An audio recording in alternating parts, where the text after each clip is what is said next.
interesting issue raised by President Nelson Chamisa. And the worst crime any sitting head of state can ever commit is to corrupt state institutions and functionaries. In a new republic under a citizen's government, we will not pollute and contaminate those who preside over the affairs of the state using trinkets, trappings, and other pollutants. Public officials shall never allowed to be partisan, sloganeer, or parrot political party nonsense in the corridors of government. Zimbabwe's resources and money shall not be abused to buy political survival. It's time for new leaders. Hashtag this time. I agree with President Chamisa here. Let us just say, my resources enyika, mari dzese dziri kushandiswa right now na Mnangagwa.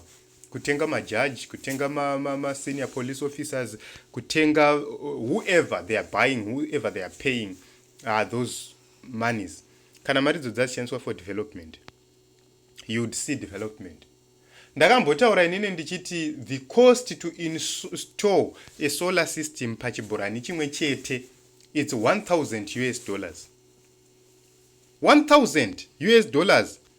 Government is serious, installer ma solar systems ne pambo pachiborani chimwe chete.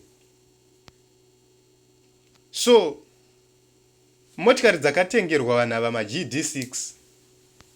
What is the cost of GD6? What is the cost of fuel iri kushandiswa pa that GD6 yoyo? What is the cost of service of that GD6? Every constituency yakatambira either yeNavara latest or GD6 whatever. So you see kuti kwese kumaruzeva uku kwese uku kusaisa ma solar systems kuda kwavo.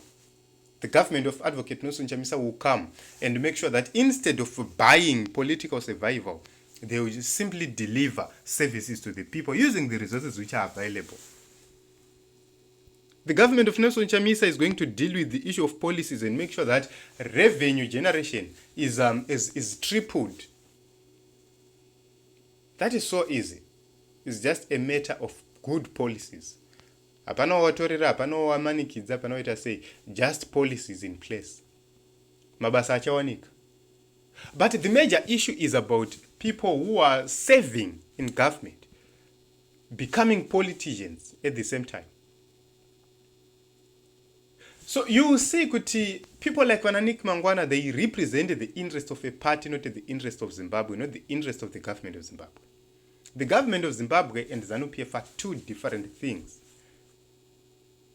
Once you assume the role of being the head of state, you must stop representing your political party. You are now representing the country. You are now representing the nation. You are now representing even those who didn't vote for you, even those who disagreed with you. It's the time to show them that I can lead, I can unite you, I can be on the forefront and make everybody benefit.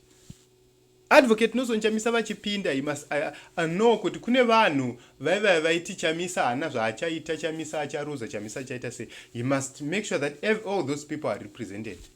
Nevari kuZANU-PF vanenge vasina kumuvhotera.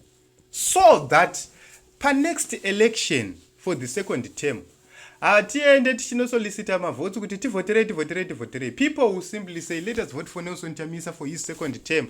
He has proven to be a brilliant leader. He has proven to be the best leader ever. That would be simple. Simple and straightforward. Kana uri kansela, I always say, haufanirwe kuenda neregalia nechichi uchiti vanhu ndivhoterei. Service delivery must speak on your behalf.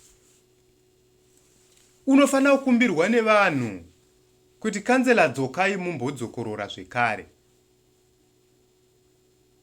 Unoti izvi zvatiri kuitirwa izvi nevanhu varipo ava zvekuti kana dzangwa dzima elections ndo paunoona. Unozati I heard a statement ichitaurwa ichinzi MP mamona kunoku chibvai matombata izvezvizvi because manje anenge asawanikwa aenda kupi.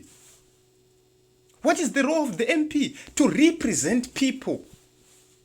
That is the first role of the MP, to represent people.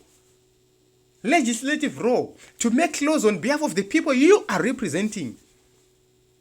We can't all be in parliament nema-numbers edu. Just imagine kuti mu-constituency mune 25,000 plus registered voters. How can we be in a parliament which can't accommodate all those numbers? Tikati ka-constituency yese mune yese akarejesa kuvota ngaauye.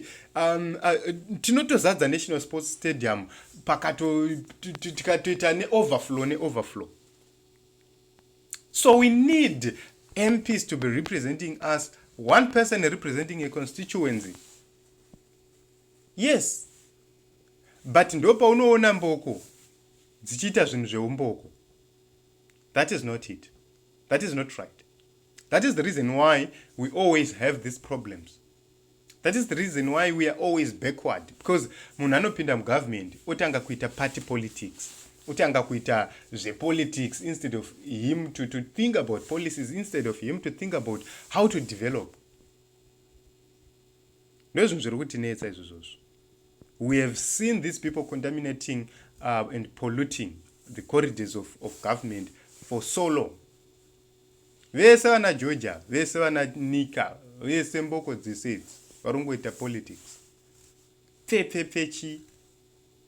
Instead of you developing zvinofamba. That is the reason why they are running parties and things. Kuti kana usiri wezanu haudai, kana usiri wezanu haudai, kana uchida kuti ubudire ita wezanu, kana usingade usungwa ita wezanu, kana zvinosemesa. But well, under the leadership of Advocate Nelson Chamisa, things are going to be corrected. Things are going to be put in place. In a new Zimbabwe, all those judges need to be retired. The problem is not necessarily with the judges, but with those in politics who seek to undermine the integrity, independence, and professionalism of the judiciary. Yes, that's true, Mr. President. Taken of water. Indeed, thank you, Mr. President. Say, a new great Zimbabwe is loading. Keyanzi theft, that's the worst crime any sitting of the head of state can commit. Theft of government resources, kubamari urumende, kubamari nyika, looting, misappropriation, diversion of state funds, koime, thief. Okay, is not afraid of anything.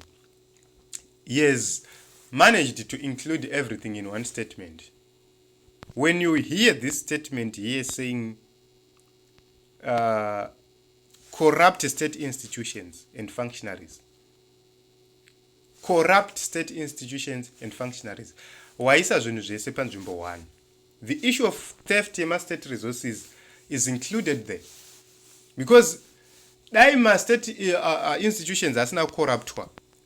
Theft yoyo ingadai yakadetectwa in time, yakareportwa, munhu akaholdwa accountable, akamiswa nema state institutions iwayo kuba. It's there in the constitution.